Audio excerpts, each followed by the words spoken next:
సినీ నటుడు బాలకృష్ణ తెలుగు చలనచిత్ర పరిశ్రమలో ప్రవేశించి 50 సంవత్సరాలు కంప్లీట్ చేసుకున్న సందర్భంగా ఒక కార్యక్రమం నిర్వర్తించడం జరుగుతూ ఉంది. దీనికి సంబంధించి తెలుగు చలనచిత్ర పరిశ్రమకు సంబంధించి అనేక మంది ప్రముఖులు, అలాగే రాజకీయ నాయకులు, ఎందుకంటే బాలకృష్ణ గారు ఎమ్మెల్యే కూడా కాబట్టి అనేక మంది రాజకీయ నాయకులు వీళ్ళందరూ కూడా రావడం జరుగుతూ ఉంది.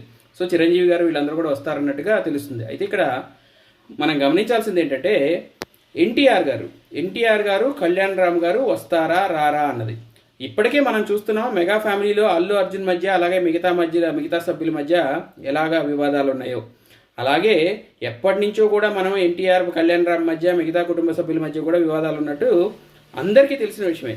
అయితే ఇది ఒక విధంగా పండగ లాంటి కార్యక్రమం కాబట్టి మరి వాళ్ళు ఈ కార్యక్రమానికి అటెండ్ అవుతారా లేదా అన్నది చూడాలి.